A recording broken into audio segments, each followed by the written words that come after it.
Cadet Gene Park had been warned that survival training at the Galactic Naval Academy would be challenging.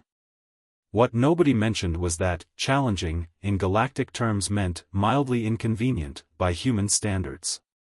The transport shuttle dropped 23 cadets from various species onto Kepler 442b, a Class 7 wilderness planet designated for basic survival evaluation. The mission was simple: survive 3 days, reach the extraction point 15 kilometers away, and don't use emergency beacons unless absolutely necessary. Instructors monitored everything from orbital stations, ready to intervene at the first sign of real danger. Gene watched his teammates panic within the first hour. The Zenthari cadets, accustomed to their desert homeworld's stable climate, huddled together as light rain began to fall. The Quilixians, whose species had evolved in low-gravity environments, struggled to move through the half-Earth gravity.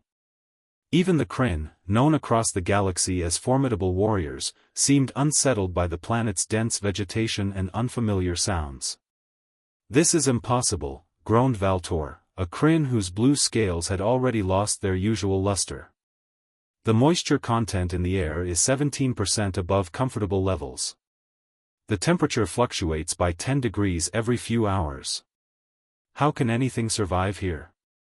Gene bit back a smile. He'd grown up in Seattle. This was summer. "We'll make camp," he suggested, already scanning the area for suitable shelter.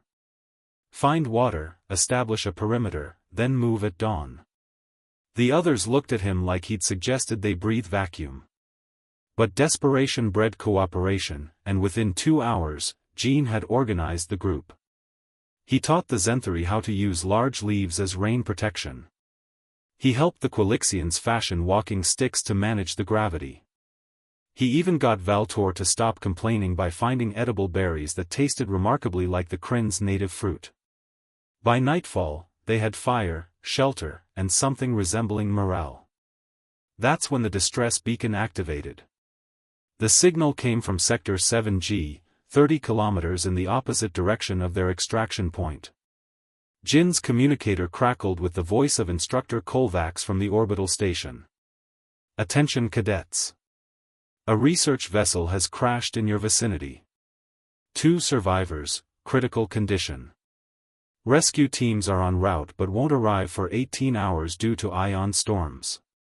You are ordered to maintain your current position. Do not attempt rescue. Repeat, do not."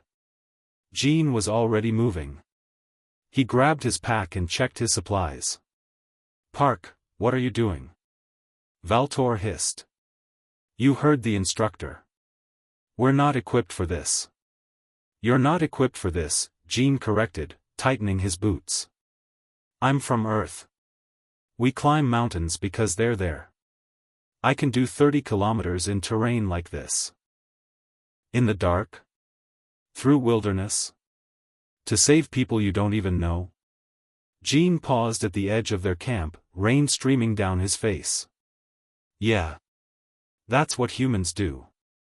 He ran through the night, his Deathworld-adapted body treating Kepler 442b's environment as a mild workout.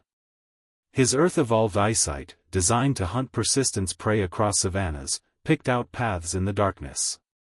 His endurance, forged by a gravity well that made most aliens nauseous, turned 30 kilometers into an evening jog.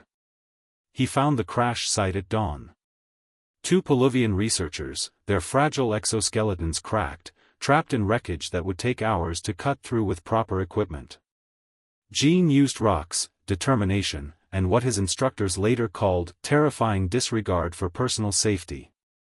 He carried both survivors, gently, despite their combined weight being negligible by Earth standards, back to camp in 4 hours.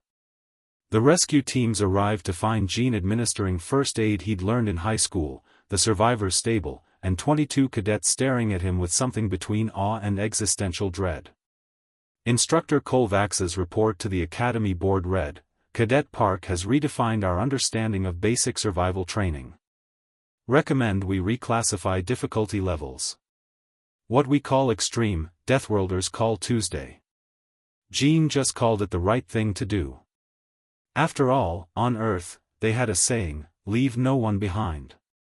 The rest of the galaxy was still learning what that truly meant.